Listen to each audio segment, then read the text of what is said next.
Assalamualaikum warahmatullahi wabarakatuh.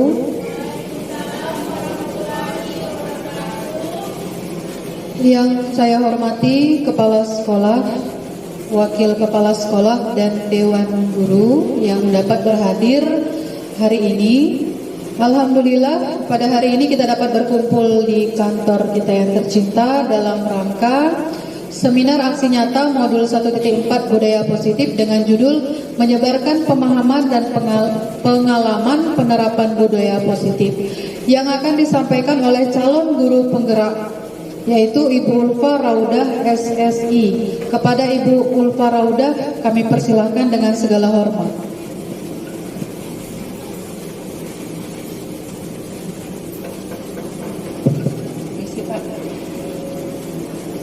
Assalamualaikum warahmatullahi wabarakatuh. Rabbi shrah li sadri wa yassir li amri wahlul 'uqdatam min lisani yafqahu qawli. Alhamdulillahirabbil alamin wassalatu wassalamu ala asrafil anbiya'i wal mursalin wa ala alihi washabihi ajmain, amma ba'du.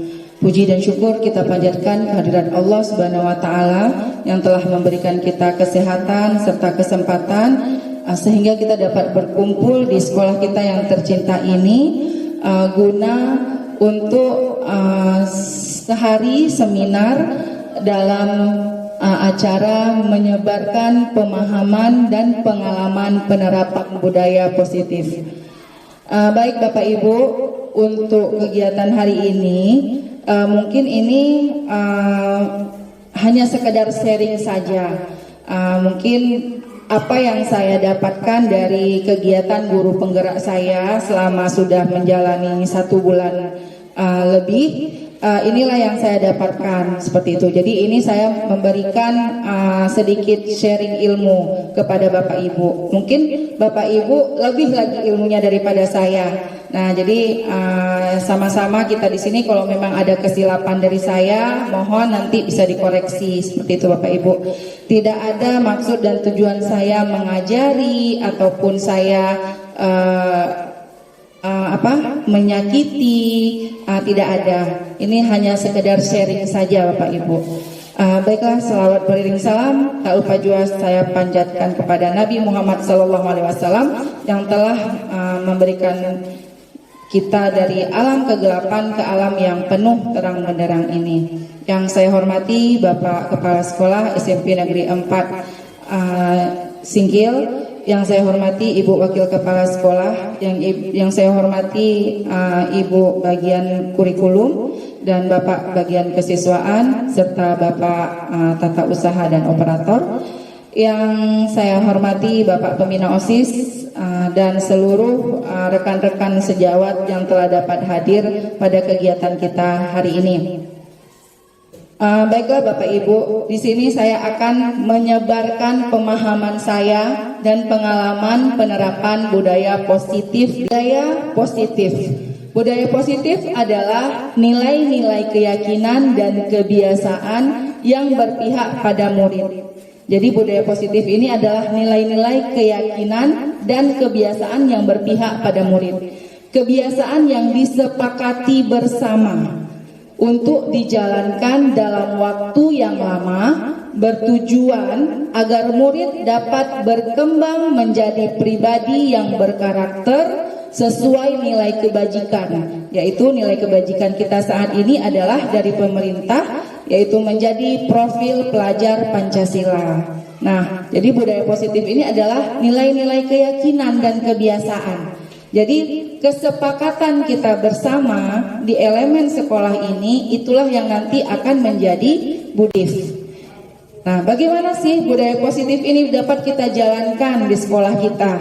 Nah, yang pertama, konsep utama dalam budaya positif, yaitu yang pertama ada perubahan paradigma belajar, ada disiplin positif, yang ketiga ada motivasi perilaku manusia, yang keempat kebutuhan dasar manusia, yang kelima ada posisi kontrol restitusi, yang keenam ada keyakinan kelas, dan terakhir nanti kita akan bisa melakukan segitiga restitusi. Jadi nanti kita akan membuat segitiga restitusinya bagaimana kondisi. Nah, Pembelajaran dengan paradigma baru. Mungkin selama ini kita melakukan pembelajaran paradigma kita adalah kita ingin anak-anak kita seperti apa yang kita inginkan. Kita ingin mereka harus tuntas dengan nilai yang memang 75. Kita ingin mereka harus bisa dengan pelajaran kita. Nah, sebenarnya untuk saat ini pembelajaran dengan paradigma baru itu bukan seperti yang saat ini yang kita sudah lakukan. Nah, setelah saya belajar tentang dari guru penggerak, saya mendapatkan sesuatu yang sangat luar biasa, yaitu filosofi Ki Hajar Dewantara. Nah, filosofi Ki Hajar Dewantara ini adalah mengatakan bahwa kita sebagai pendidik itu haruslah menuntun, bukan menuntun siswa-siswi kita agar siswa-siswi kita itu bisa selamat dan bahagia. Jadi di sini kita sebagai pendidik adalah menuntun mereka. Bagaimana mereka bisa menjadi orang yang selamat, bagaimana mereka bisa menjadi orang yang bahagia nantinya. Nah, jadi pembelajaran dengan paradigma baru ini adalah pembelajaran yang dirancang secara berdasarkan prinsip pembelajaran yang terdiferensiasi, yaitu melihat perbedaan, melihat keunikan masing-masing siswa di dalam kelas. Jadi kita lihat bagaimana siswa-siswa kita, karena siswa-siswa kita ini tidak bisa kita samakan. Mereka masing-masing memiliki skill masing-masing. Ya, mungkin ada yang suka matematika, ada yang suka bahasa Inggris, ada yang suka IPA seperti itu, ada yang suka prakarya. Nah, kita tidak bisa memaksa anak-anak kita ini semuanya dia bisa. Bahkan kita sendiri saja, seandainya kita belajar semuanya juga pasti akan mabuk, gitu kan? Pasti kita juga akan teler, gitu, nggak sanggup kepala kita. Jadi kita tidak bisa memaksa kehendak kita untuk anak-anak itu bisa semuanya. Nah, jadi kita bisa melihat perbedaan dan keunikan masing-masing siswa di dalam kelas, sehingga setiap siswa belajar sesuai dengan kebutuhannya. Kebutuhan apa yang dia inginkan, ya, sesuai dengan kebutuhannya dari tahap perkembangannya untuk mewujudkan profil pelajar Pancasila. Nah, inilah paradigma baru yang harus kita buat dalam pembelajaran kita. Agar apa? Agar budaya positif tadi mampu kita kembangkan di diri kita, sekolah kita maupun kelas kita. Seperti itu. Bagaimana budaya positif itu bisa kita jalankan? Nah, budaya positif itu bisa kita jalankan dengan adanya disiplin positif. Mungkin kita sudah mengenal kata disiplin itu adalah peraturan yang harus ditegakkan, tidak bisa kita tolerir lagi, dan itu peraturan itu hanya kita yang punya kendali. Kita yang pegang nih, disiplin itu. Kita dari sekolah juga membuat ini peraturannya tanpa anak-anak itu tahu peraturan yang sudah kita buat.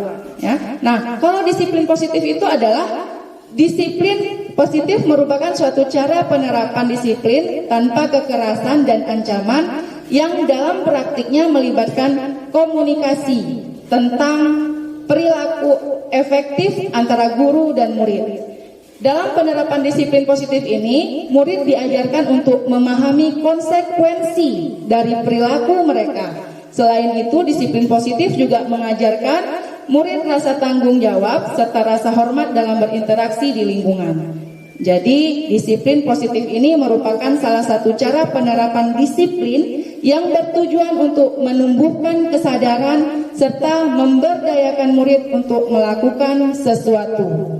Nah, jadi tetap kita bisa buat disiplin, tapi disiplin yang positif, di mana anak-anak kita seluruh elemen sekolah mengetahui apa peraturan yang sudah kita buat. Kita beri mereka maunya apa, bagaimana sekolah ini, gitu. Bagaimana kita buat peraturan ini, setuju apa tidak? Kalau memang setuju, sepakat tidak? Sepakat, berarti itu sudah menjadi disiplin positif yang kita lakukan. Selanjutnya adalah motivasi perilaku manusia. Nah, disiplin positif itu akan menumbuhkan motivasi perilaku manusia. Ada dua motivasi perilaku manusia, motivasi ekstrinsik dan motivasi intrinsik. Ekstrinsik motivasi dari luar, mungkin Bapak Ibu sudah tahu ya. Intrinsik motivasi dari dalam. Nah, menurut sedikit, apa itu motivasi? Ya, apa itu motivasi? Nah, sedikit, pernahkah kita melakukan sesuatu untuk mendapat senyum dari orang lain? Pernah nggak, Bu? Ya, pastilah kalau seandainya kita udah naik Honda nih, nampak kawan kita, terus kita senyum, dia nggak senyum, rasanya sekali ya, udah capek disenyum, besok nggak mau disenyumin balik, kan kayak gitu kan? Pernah ya, Bu? Berarti yang kedua, pernahkah kita melakukan sesuatu untuk mendapat hadiah? Pastilah, ya kan? Apalagi kalau kita lagi ulang tahun, ya kan? Nah, pasti kita ingin dapat hadiah. Yang ketiga, pernahkah kita melakukan sesuatu untuk mendapatkan uang? Pasti, ya kan, kita bekerja untuk mendapatkan uang, ya kan. Nah, apalagi kira-kira alasan orang melakukan sesuatu? Ada lagi, Bu, mengapa kita bisa melakukan alasan melakukan sesuatu kira-kira? Selain dapat disenyumin, dapat uang, ingin dapat pujian, ya Bu, ingin mendapatkan pujian, ya, dan lain sebagainya. Nah, di sini ada 3 motivasi perilaku manusia. Menurut Diana Gozen dalam bukunya Restructuring School Discipline menyatakan ada 3 alasan motivasi perilaku manusia. Yang pertama, untuk menghindari ketidaknyamanan atau hukuman. Dan itu termasuk ke dalam motivasi ekstrinsik. Jadi kita takut nih kena hukuman. Kita nggak datang misalnya udah janjian nih sama kawan, terus nggak datang, rupanya kita nggak dikawanin lagi. Itu kan hukuman namanya. Nah, jadi kita menghindari ketidaknyamanan atau hukuman. Itu kedua, untuk mendapatkan imbalan atau penghargaan dari orang lain. Seperti tadi, senyuman, dapat hadiah, dapat uang. Itu adalah masih ke dalam motivasi ekstrinsik, motivasi yang terjadi dari luar, dari orang lain, seperti itu. Yang ketiga adalah untuk menjadi orang yang mereka inginkan dan menghargai diri sendiri dengan nilai-nilai yang mereka percaya. Ya, dan ini adalah termasuk ke motivasi intrinsik. Nah, motivasi intrinsik inilah yang harus kita keluarkan dari diri anak-anak kita, agar apa? Agar terjadilah disiplin positif tadi. Dari disiplin positif, maka akan terwujud motivasi intrinsik. Sehingga kalau kita tanya sama anak-anak, "Nak, kamu sekolah untuk apa?" Apakah untuk mendapat teman? Apakah untuk mendapat uang jajan? Kalau seandainya dia menjawab, "Tidak, Bu, saya ke sekolah memang pengen dapat ilmu. Saya ke sekolah pengen belajar, Bu. Ada pelajaran Ibu," saya contoh pelajaran saya, "ada pelajaran Ibu prakarya. Saya pengen tahu bagaimana cara membuat miniatur rumah tersebut." Nah, itu sudah termasuk ke dalam motivasi intrinsik. Dan itu yang harus kita tumbuhkan kepada anak-anak kita. Bapak Ibu, sedikit kita renungkan bagaimana jika seandainya posisi kita di sini, ya. Sebagai seorang pendidik, saat kita perlu hadir di suatu pelatihan, motivasi apakah yang mendasari tindakan kita? Apakah kita hadir karena tidak ingin ditegur oleh pihak panitia atau pengawas kita? Biasanya kita gitu ya, takut kita ditegur seperti itu kan. Dan mendapatkan surat teguran, atau itu namanya menghindari ketidaknyamanan dan hukuman. Yang kedua, atau kita ingin dilihat dan dipuji oleh lingkungan kita, atau mendapat penghargaan sebagai orang yang berprestasi, ya. Terus itu adalah mendapatkan imbalan atau penghargaan dari orang lain. Atau kita ingin menjadi pembelajar sepanjang hayat, menjadi orang yang berusaha dan bertanggung jawab, serta menghargai diri kita sendiri sebagai teladan bagi murid-murid kita, rekan sejawat kita, serta lingkungan kita, karena kita percaya tindakan kita sebagai guru akan jadi oleh lingkungan kita, ya. Dan ini termasuk menghargai nilai-nilai kebajikan diri sendiri. Nah, dari kegiatan ini, manakah motivasi yang paling kuat mendasari tindakan kita seandainya kita berada di posisi seperti ini? Ya, jadi motivasi intrinsik itu sangat berperan sekali pada diri kita. Seandainya motivasi intrinsik ini tidak ada, maka kita akan melakukan sesuatu dengan ya udah gitu, terserahlah, yang penting berjalannya seperti air yang mengalir, kan gitu kan. Nah, jadi jangan kita juga bisa mencoba menghargai nilai-nilai kebajikan diri kita sendiri. Nah, apa itu nilai-nilai kebajikan? Nilai-nilai kebajikan universal adalah makna disiplin positif yang dikemukakan oleh Ki Hajar Dewantara maupun Diana Gozen, di mana kedua pakar pendidikan mengartikan disiplin sebagai bentuk kontrol diri, yaitu belajar untuk kontrol diri agar dapat mencapai suatu tujuan mulia. Tujuan mulia di sini mengacu pada nilai-nilai atau prinsip-prinsip mulia yang dianut seseorang. Kita namakan nilai-nilai tersebut sebagai nilai-nilai kebajikan atau virtues yang universal. Betul itu, boleh di bacaannya.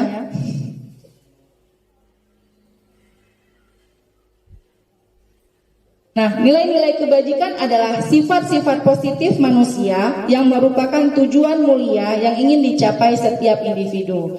Diana Gozen tahun 1998 mengemukakan bahwa dengan mengaitkan nilai-nilai kebajikan yang diyakini seseorang, maka motivasi intrinsiknya akan terbangun sehingga menggerakkan motivasi dalam untuk dapat mencapai tujuan mulia yang diinginkan. Nah, nilai-nilai kebajikan ini yang bagaimana? Apa yang harus kita lakukan? Nilai-nilai kebajikan yang apa? Nah, untuk saat ini pemerintah dengan Merdeka Belajar, ya, kita sudah kurikulum Merdeka Belajar. Pemerintah ingin anak-anak kita ini memiliki nilai kebajikan profil Pancasila. Nah, nilai kebajikan profil Pancasila itu terdiri dari beriman bertakwa kepada Tuhan Yang Maha Esa dan berakhlak mulia, mandiri, bernalar kritis, berkebinekaan global, bergotong royong dan kreatif. Nah, inilah yang akan diwujudkan nantinya jika kita sudah merdeka belajar. Nah, inilah yang akan kita wujudkan menjadi profil pelajar Pancasila. Nah, Bapak Ibu, di depan tadi budaya positif itu kita membuat nilai-nilai keyakinan. Yang disebut dengan nilai-nilai keyakinan itu apa? Kan gitu. Kayak mana kita membuatnya? Kan seperti itu. Nah, keyakinan kelas. Mengapa keyakinan kelas? Mengapa tidak peraturan kelas saja? Nah, jadi mengapa kita memiliki peraturan tentang penggunaan helm pada saat mengendarai kendaraan roda 2 atau motor? Kenapa kita harus pakai helm? Supaya menjaga keselamatan, ya kan? Kalau terjadi apa-apa kita nggak kenapa-napa, gitu kan? Terus kenapa kita harus memakai masker dan mencuci tangan saat kita di luar? Karena apa? Supaya kesehatan, itu keselamatan juga, gitu kan? Nah,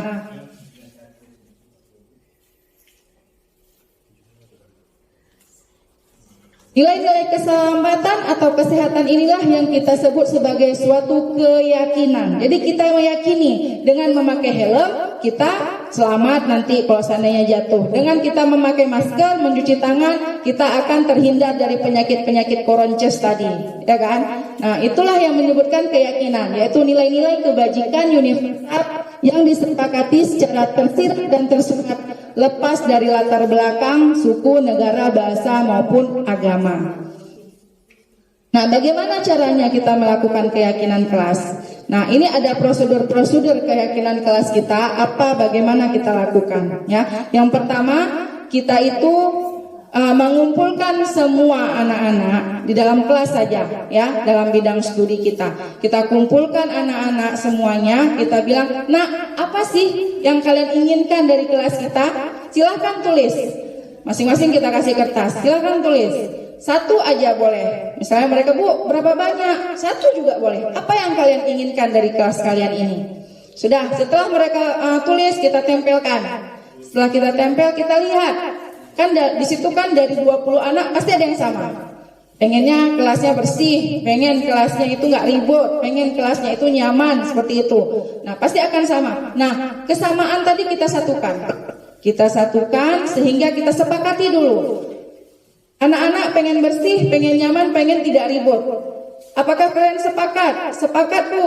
Nah, kalau seandainya terjadi sesuatu, kelas kotor atau sebagainya, apa yang harus kita lakukan? Dan mereka yang menyepakatinya. Nanti, Bu, kami bersihin kamar mandi, Bu. Oke, setuju ya, setuju. Nah, disitulah terdapat disiplin positif tadi.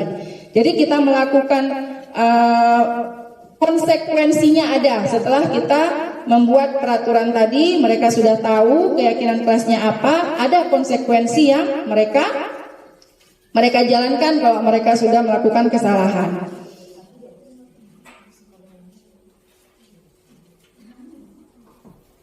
Baik, ibu-ibu, tadi kita sudah masuk ke kebutuhan dasar belum ya?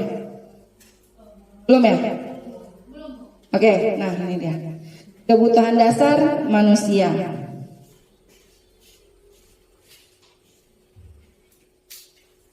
Nah, kebutuhan dasar manusia ini yang pertama ada bertahan hidup, dua ada kasih sayang dan rasa diterima, yaitu kebutuhan untuk diterima, ketiga penguasaan, kebutuhan pengakuan atas kemampuan, keempat kebebasan, kebutuhan akan pilihan, kelima kesenangan, kebutuhan untuk merasa senang. Nah, ibu-ibu sudah saya bagikan, ibu dan bapak sudah saya bagikan di situ kertas untuk bapak ibu mengisi kira-kira kebutuhan apa yang sudah memenuhi di diri bapak ibu dan kebutuhan apa yang belum memenuhi di diri bapak ibu. Nah, hal ini juga bisa nanti kita lakukan kepada anak-anak kita, dan mohon bapak ibu bisa mengisi dari nomor 1 sampai 10 itu 1 sampai 10 itu adalah kebutuhan dasar kasih sayang dan rasa diterima. 11 sampai 20 penguasaan, 21 sampai 30 kebebasan, 31 sampai 40 itu kesenangan. Nah, silakan Bapak Ibu untuk bisa menjumlahkan 1 sampai 10 berapa nilainya. 11 sampai 20 berapa nilainya? 21 sampai 30 berapa nilainya? 31 sampai 40 berapa nilainya? Nah, itu nanti kita akan tahu nilai mana yang paling tinggi.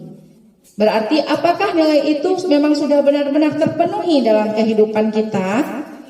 Nah, apa ada yang sudah dapat Bapak Ibu? Sudah ada yang dapat? Ya, sudah. Bu Ade bisa dipaparkan, Bu Ade?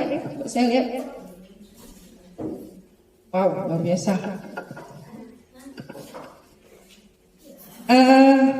Ini sudah yang paling tinggi nilainya sudah terpenuhi. Bu Ade sudah merasa terpenuhi belum? Yang 31 sampai 40. Di sini adalah nilai kesenangan. Sudah, Bu Ade sudah merasa terpenuhi ya dengan nilai kesenangan. Nah, di sini kita nampak Bu Ade di sini 1 sampai 10 dia nilainya 41 sampai 20, 31 sampai nilai 30, 32, 31 sampai 40, 44. Nah, yang paling rendah di sini Bu Ade 21 sampai 30, berarti di situ kebebasan. Berarti nilai kebutuhan dasar Bu Ade di kebebasan itu belum terpenuhi seutuhnya. Nah, nilai kebebasan itulah yang sekarang kita penuhi untuk Bu Ade jika Bu Ade itu adalah murid kita. Nah, jadi kebebasan itu yang dia tidak miliki. Bagaimana caranya kita penuhi kebebasannya? Nah, kalau dia kebebasan kan kebutuhan akan pilihan. Jadi si anak ini dia punya pilihan sebenarnya. Misal untuk belajar, mereka misalnya pengennya, Bu, hari ini nggak usah belajar lah Bu, hari ini jangan mencatat ya Bu. Ya itu pilihan mereka. Kita ya udah oke, kita nggak mencatat hari ini. Kita maunya apa nak? Tapi tetap belajar. Nah, jadi inilah yang seharusnya kita penuhi dengan anak-anak kita. Sehingga apa? Sehingga kita tahu tidak terbebani oleh kita. Anak kita hari ini kok nakal kali ya, kok pada tidur semua ya. Padahal apa? Ada kebutuhan dasar dari rumah yang mereka itu tidak miliki. Bisa jadi mereka itu kasih sayang dan rasa diterimanya di keluarga, masih dimarahin aja, ya. Sehingga apa? Sehingga di sekolah dia cari perhatian, lari sana lari sini. Mungkin ada anak kita satu orang, kalau saya di kelas 3 itu Nasrin, ya, dia agak sedikit lasa. Kenapa? Karena dia kurang perhatian. Setelah kita mendalami, oh iya, ternyata ibunya sudah tidak ada lagi, sudah meninggal. Dia tinggal dengan kakaknya. Wajar. Jadi kita tidak boleh marah untuk itu. Kenapa? Karena dia mencari perhatian itu sama kita. Nah, itulah yang seharusnya kita sadari sebagai seorang pendidik. ada kebutuhan-kebutuhan dasar anak yang harus dipenuhi. Nah, jika Bapak Ibu nanti pengen tahu sebenarnya kebutuhan dasar apa anak-anak kita, kita bisa melakukan ini. Nanti disuruh hitung, kita lihat seperti Bu Adi tadi. Ya Bapak Ibu, bisa dipahami Bapak Ibu? Bisa, alhamdulillah.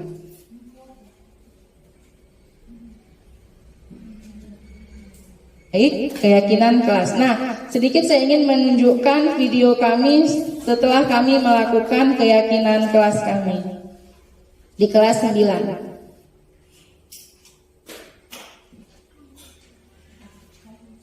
Kasih sudah membuat keyakinan kelasnya, dan saat ini saatnya kita membaca keyakinan kelas apa-apa saja yang sudah kalian buat ya. Oke.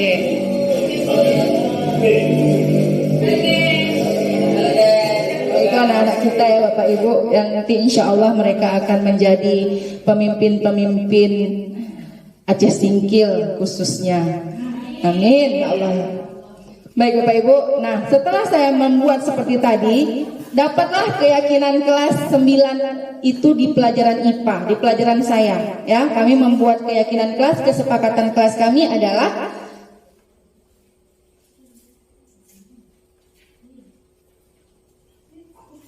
bersih, nyaman, dan tertib. Jadi di kelas 9 pelajaran IPA itu kami ingin bersih, nyaman, dan tertib. Nah, bersih itu kami meyakini bahwa sangat penting menjaga kebersihan kelas. Nyaman itu kami meyakini bahwa sangat penting kenyamanan di dalam kelas. Tertib itu adalah kami meyakini bahwa sangat penting untuk tertib di dalam kelas agar semua dapat berjalan dengan baik. Nah, jadi karena sudah ada keyakinan kelas ini, saat mereka misalnya kotor kelasnya, kemarin sudah sepakat kan, iya Bu, langsung dibersihkan. Kemarin sudah sepakat tidak ributkan anak-anak, iya Bu, diam, mereka tertib mengerjakan tugas. Dan alhamdulillah itu sudah saya laksanakan. Jadi alangkah juga kalau memang Bapak Ibu sudah dapat ilmunya bersama-sama, kita jalankan bersama-sama sehingga kita belajar itu, kita melakukan proses pembelajaran tidak menjadi beban dalam hidup kita. Ya, jadi mengasihkan sebenarnya. Jadi ke sekolah tuh dulu jujur saat saya belum tahu guru penggerak ini, jujur kalau ke sekolah saya beban apa? Apalagi saat kemarin. Bebannya yang pertama, waduh anak-anaknya ya Allah, ya kita nggak tahu bahasanya lagi, masya Allah, ya kan? Tapi setelah saya lakukan ini, alhamdulillah Bu, semuanya melakukan kegiatan yang memang sudah kesepakatannya. Ada konsekuensi, mau ikutin konsekuensi itu, tidak mau mereka jalankan konsekuensinya, sehingga mereka tetap melakukan kesepakatan kelas.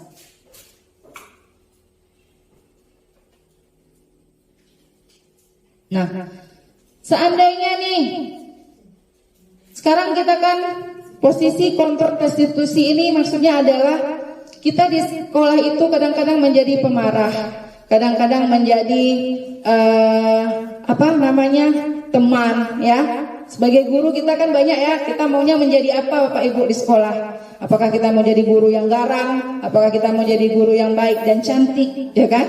Apakah kita mau jadi temannya anak-anak, ya? Nah, itu tidak disalahkan sebenarnya. Tapi ada akibatnya, ya, ada akibatnya. Dan ini ada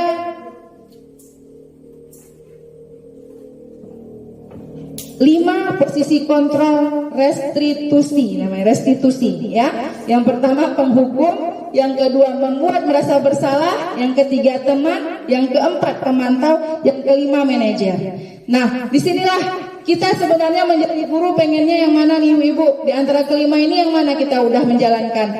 Kalau saya ya jadi penghukum, ya saya juga jadi membuat merasa bersalah, iya.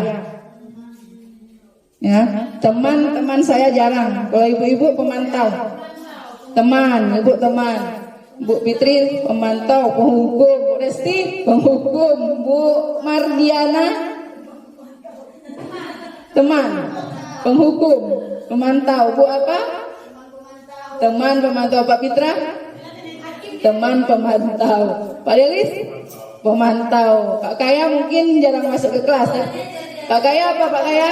Kira-kira nih kalau Pak Kaya jadi guru mau jadi apa?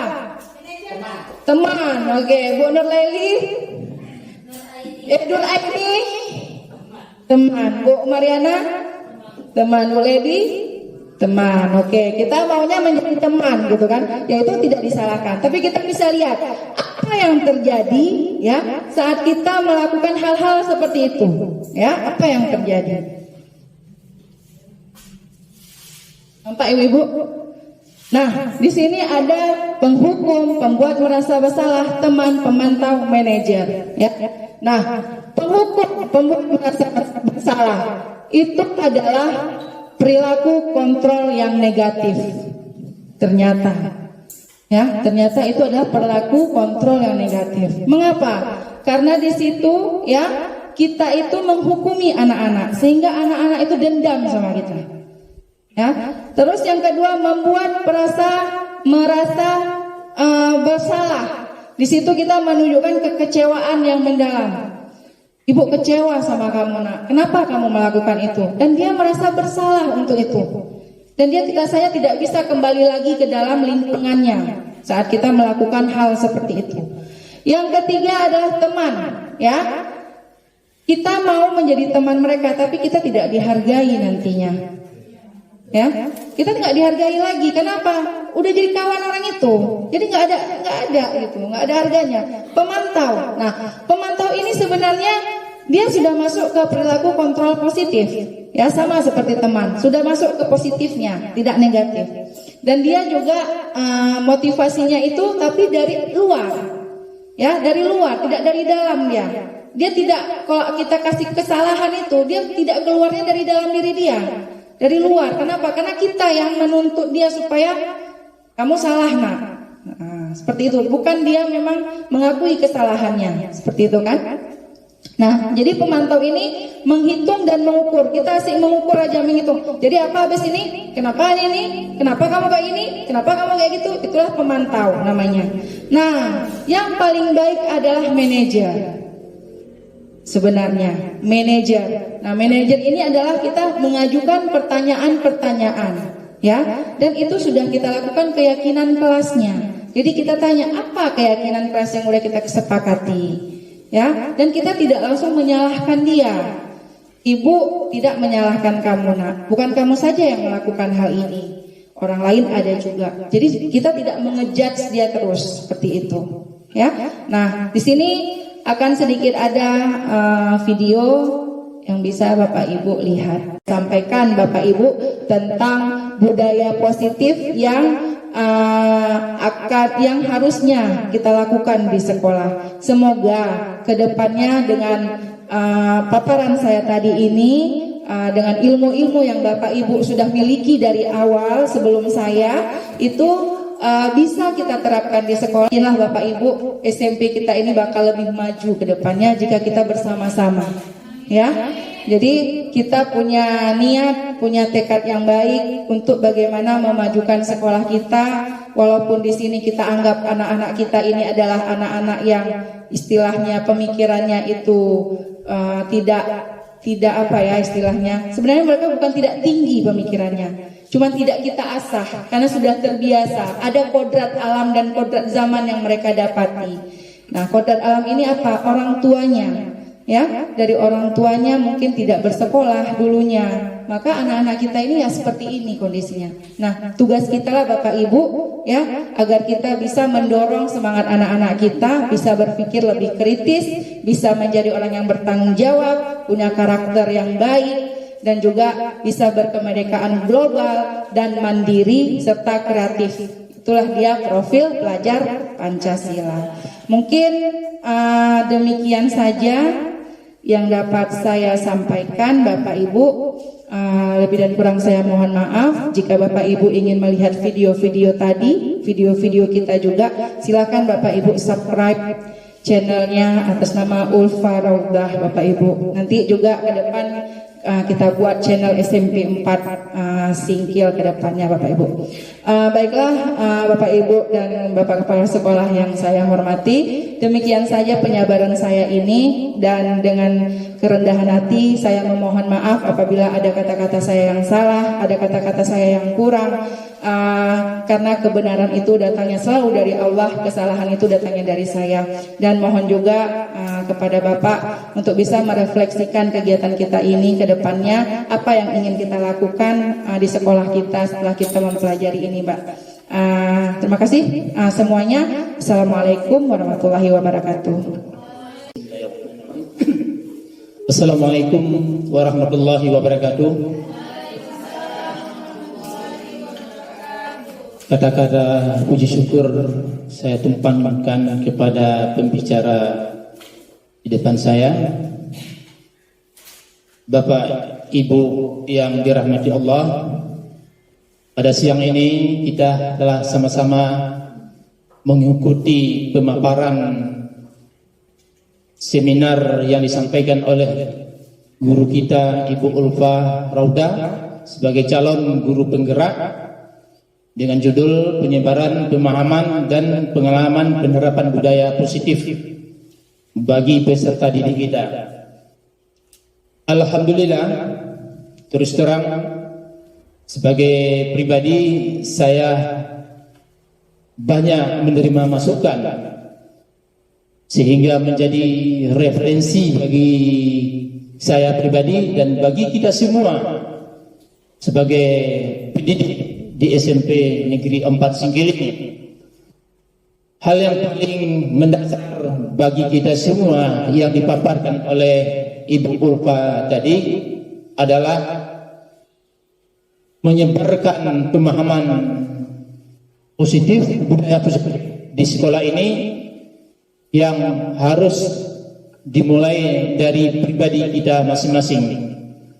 Sehingga dengan demikian bagi siswa yang secara hakiki dan menurut para ahli, siswa tersebut memiliki pribadi yang unik dan kompleks, sehingga untuk mengarahkan mereka ke arah yang positif membutuhkan pemikiran-pemikiran dan usaha yang kompleks juga, sehingga apa yang menjadi sasaran dari pendidikan ini, terutama pada masa-masa sekarang ini, memiliki paradigma baru, yaitu profil pelajar Pancasila. Oleh karena itu,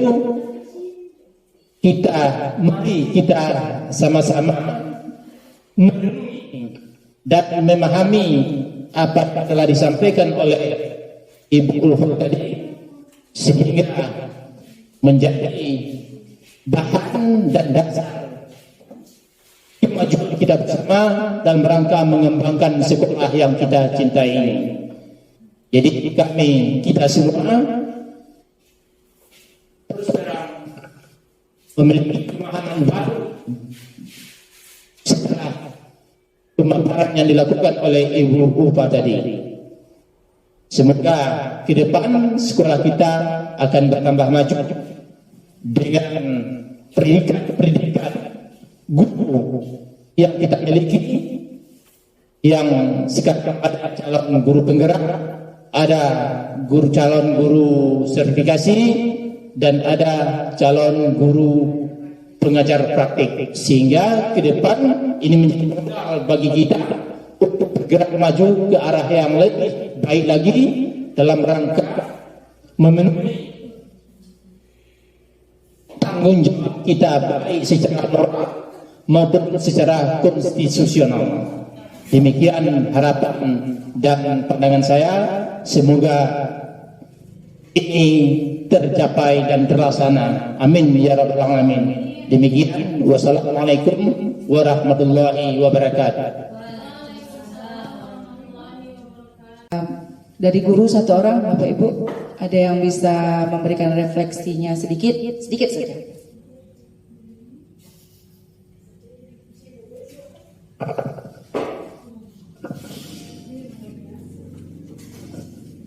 Assalamualaikum warahmatullahi wabarakatuh.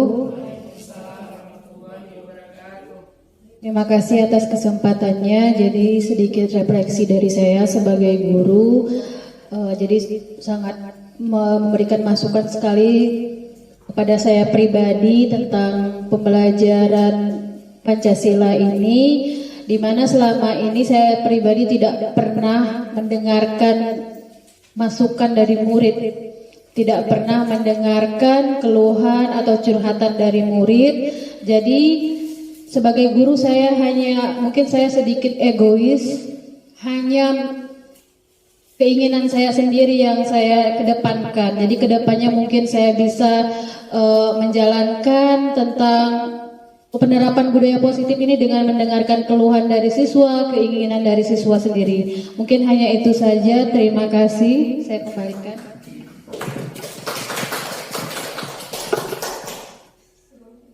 Baik Bapak Ibu, terima kasih atas refleksinya dari Bapak Kepala Sekolah dan Ibu Fitri.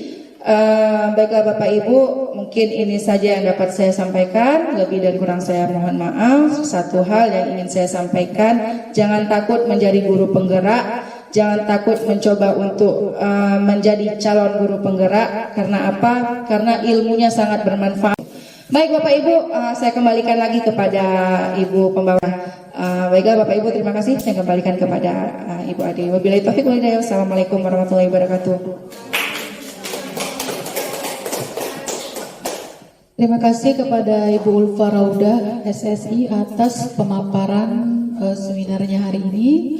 Baiklah Bapak Ibu, kita sudah ada di penghujung acara. Dan alhamdulillah acara seminar hari ini berjalan dengan lancar. Saya sebagai moderator menutup acara seminar kita hari ini dengan mengucapkan alhamdulillah. Demikianlah, assalamualaikum warahmatullahi wabarakatuh.